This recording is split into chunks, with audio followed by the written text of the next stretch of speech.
Thank you for tuning into our seller interview series. Up today, we've got a SaaS business for sale in the social media niche. Created in December 2017, this business makes $2,251 per month in net profit, and the listing number for the business is 45597. We do these interviews to give potential buyers more information about both the seller and the businesses they're looking to purchase. We hope these insights are helpful for you in making a buying decision. We've got the seller with us today to go through the business and cover everything from niche selection to traffic and monetization.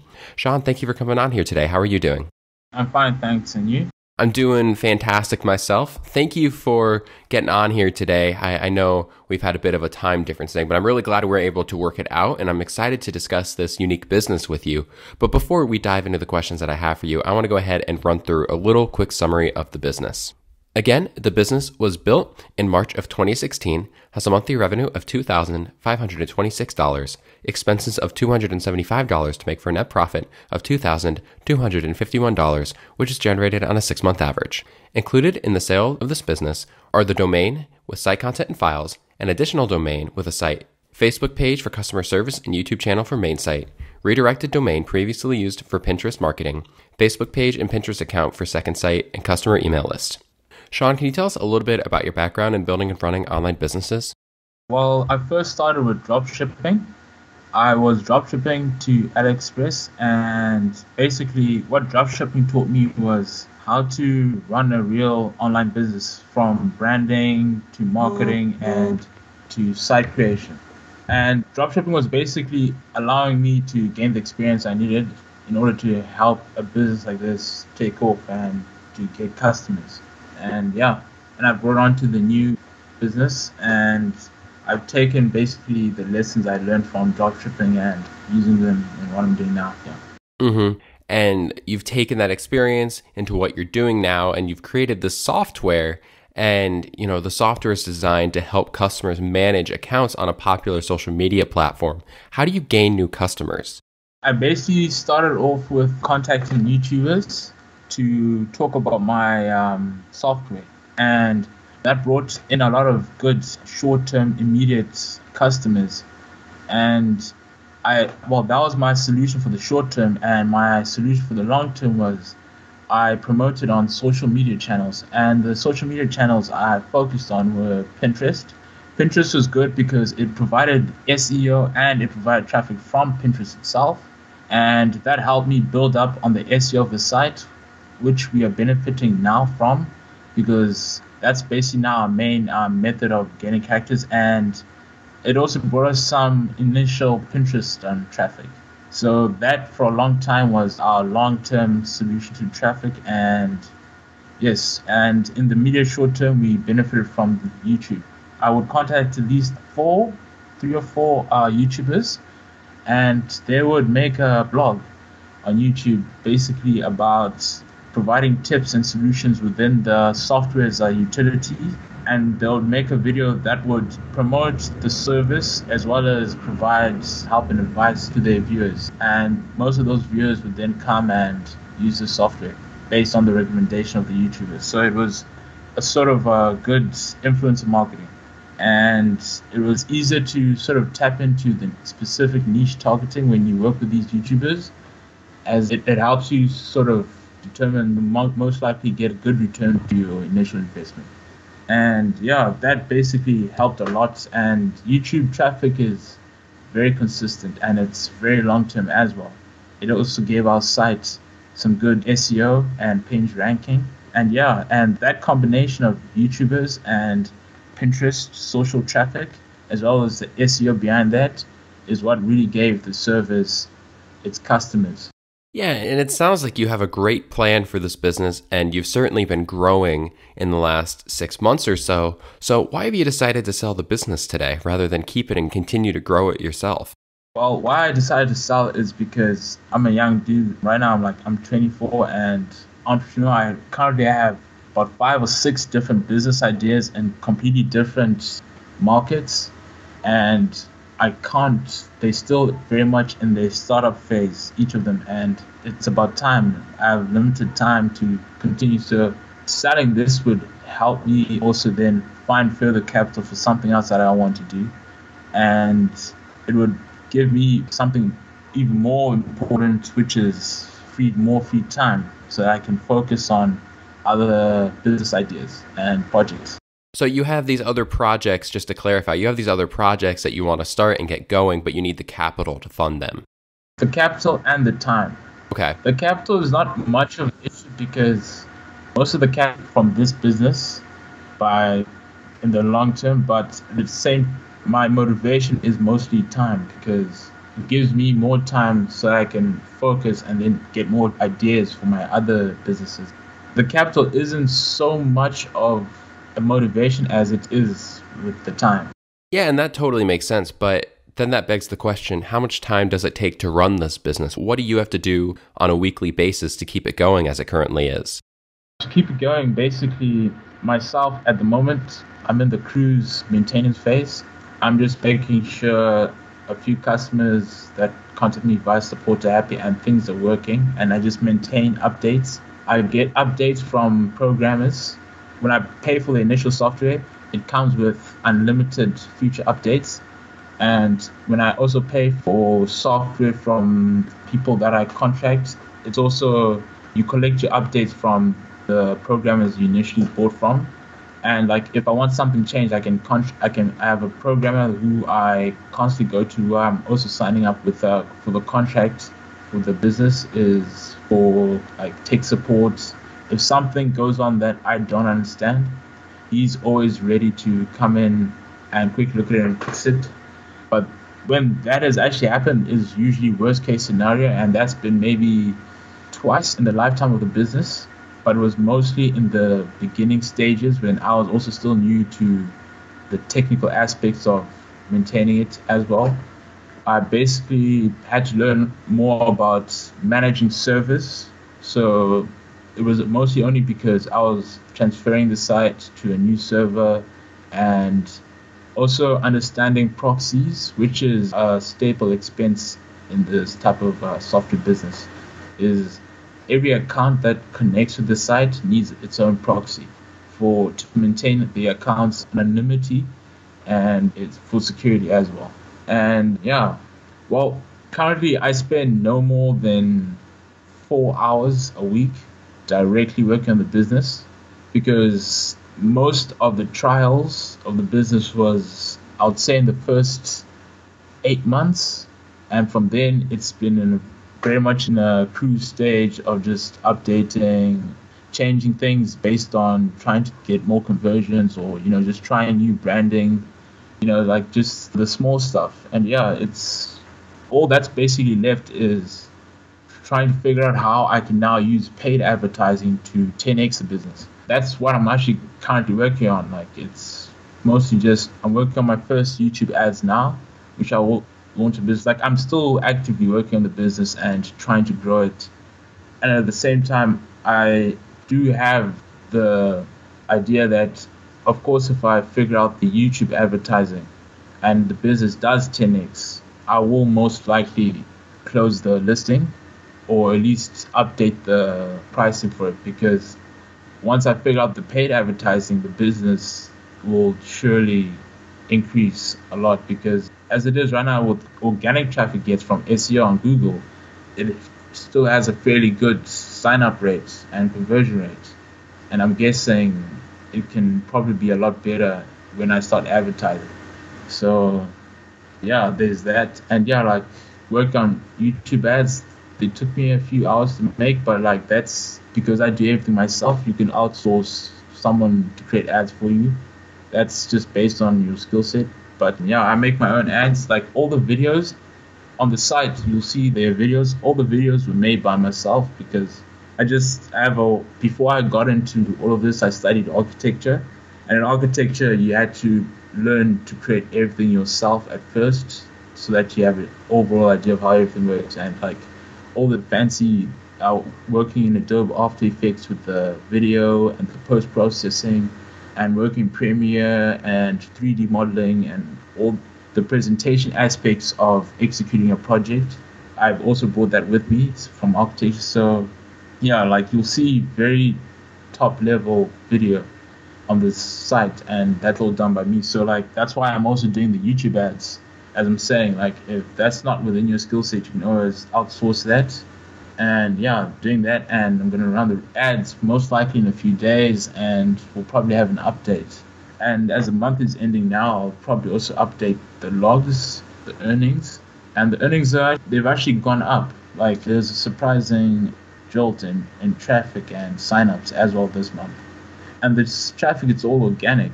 And yeah, so okay, in terms of managing the business as it is right now, I spend no more than 4 hours a week, and that's mostly customer support, just helping new users understand how things work. And if someone has issues with their account, I just explain things to them. I have a copy and paste script because it's always the most common questions which with new users, and yeah, I just copy paste answer. And at the same time, it usually take a lot of people take time to then log in and then reply to, like, when you give them a solution. So like the amount of time you actually spend on chat isn't that much, like if you're looking at it per week.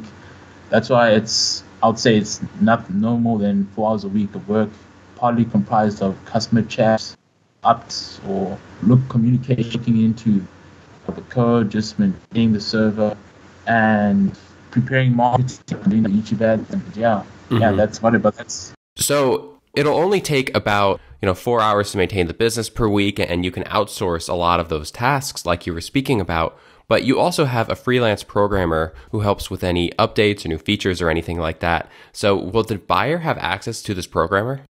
Yes, the buyer will have access, and he will help with consultancy. He will help with bug fixes, and like if anything happens that you don't understand, he will explain it thoroughly. He helped me get started and understand how everything works, and he has a steady monthly rate of only 100 euros a month, which I will start paying him for February, because before it was just talk casually on Facebook chat, but now I'm going to actually start paying him more for more support and consultancy and more bug fixes. So like if anything happens, he will just handle it for me. So I'm basically going to start working a lot less. I'm now just focus on marketing the business and a bit of customer support. But in terms of tech, from February onwards, I'm not working on anymore. So I'll probably say I'll start working less hours a week, 2 hours a week at most, just checking advertising and marketing. But yeah, he's definitely going to be available without a doubt. Sean, what do you feel are some of the major opportunities for growth here? I would say aggressive content marketing with SEO, as well as paid advertising, and which I have not been doing paid advertising this whole time, and I will be starting it in February, starting with YouTube advertising. I think once that works, once I'm able to convert from paid advertising, that will most likely 10x the business. So it's most likely been a very short-term listing at this point, but like once that happens, the listing will probably be updated in terms of like pricing, because since the beginning of the business, I've been collecting customer data and tracking data. Like I've kept the analytics and the Facebook pixels. So now that we're going to 10x the business with paid advertising, that should most likely increase. And well, that's probably the biggest source for scale. And once I've done that, I'm going to try outsource content marketing and outsource SEO to another business, so that I can as well work on the long-term solution for traffic and leads. And yeah, and the short-term will be the paid advertising.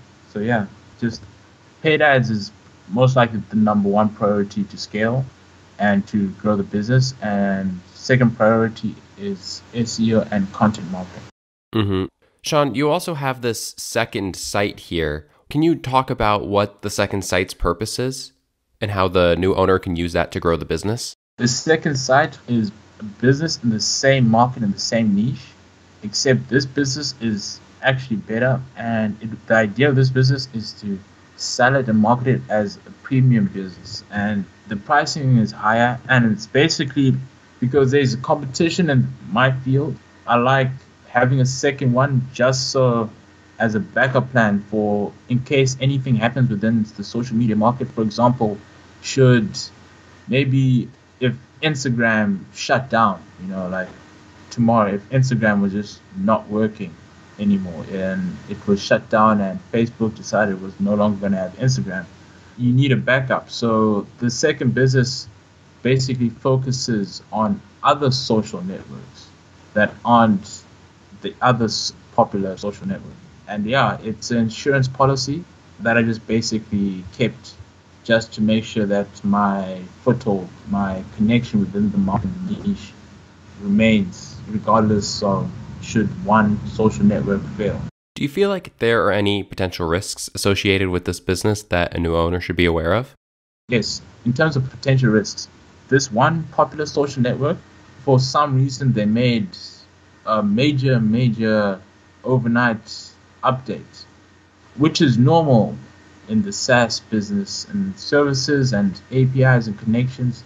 So people make updates and you yourself have to update, which is why that is a potential risk, is that social networks update and you have to update the business. But that's the natural part of maintenance, is that it's why I have the programmer and the coder connected with the business, so that I just, when something needs to be updated so that the business continues to function, they do it. And the only times it's gotten to that scenario, which was a worst case scenario, was within the first 8 months of the business when everything was still new and the ground was shaking and I was still new and trying to understand how things work.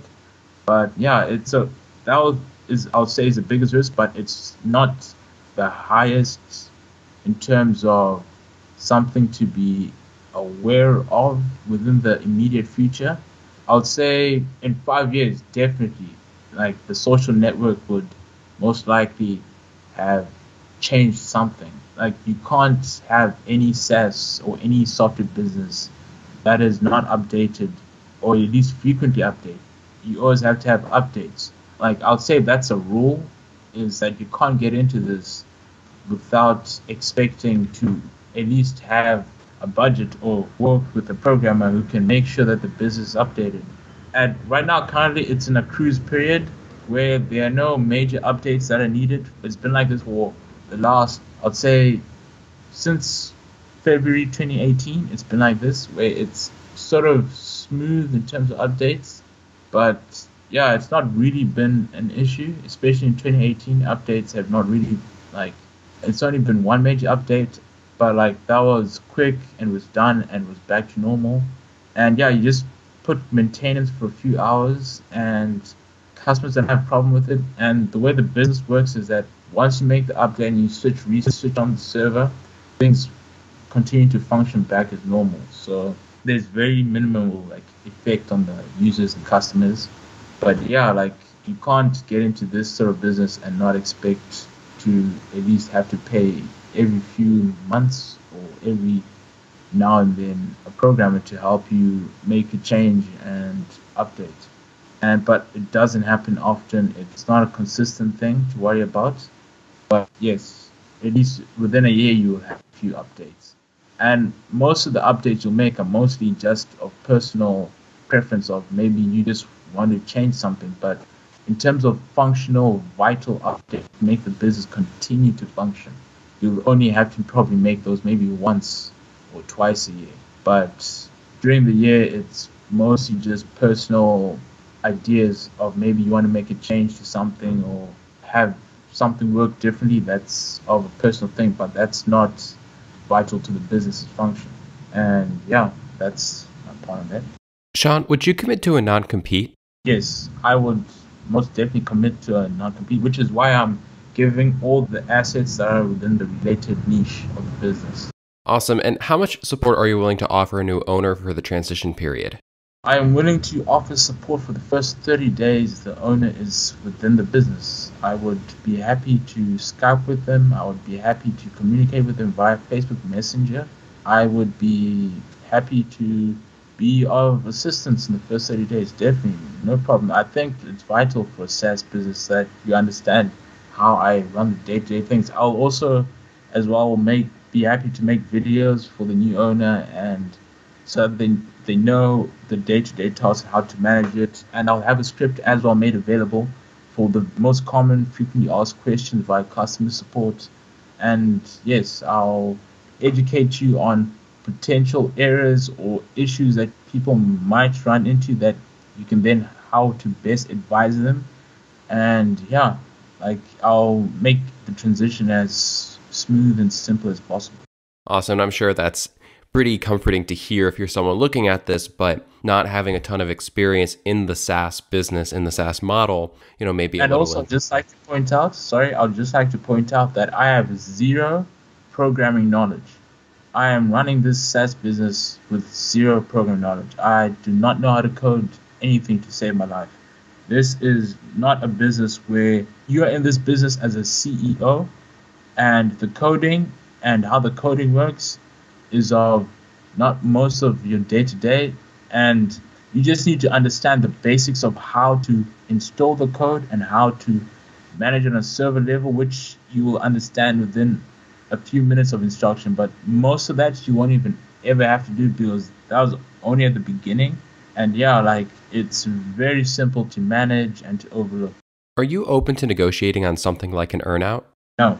Awesome. Sean, thank you very much for taking the time to be with me today. Before I let you go here, if you were looking at this business from the perspective of a buyer, why would you think that it's a business worth buying?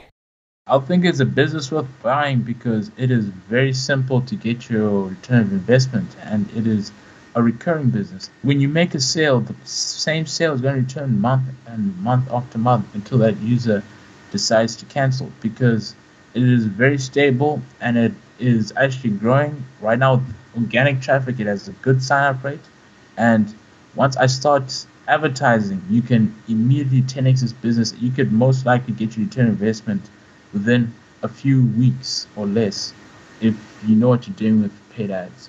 And I've been very honest and very upfront from the beginning that I'm currently using paid ads, and I'll be launching them within a few days. And should they work and should they function as intended, I will update the listing or either close. And yes, it is. I'm being very honest with this listing, and it is a good business, and there's a lot of easy potential to be had. And yeah, it's a good business that you want to buy, is a business that the owner is still clearly invested into, knowing the potential, that there is still a lot of potential. And that's a good thing, honestly. You do not want to buy a business from an owner who is happy to sell it and just give it away. I would, because that owner will probably no longer see potential in the business. I still see a lot of potential in this business, which is why I've got a very strict policy into potential offers.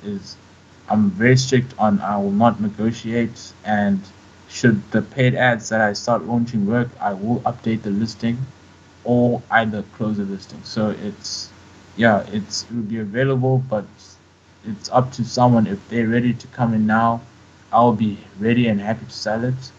But when the paid advertising kicks in a few days, I will make an update. And yeah.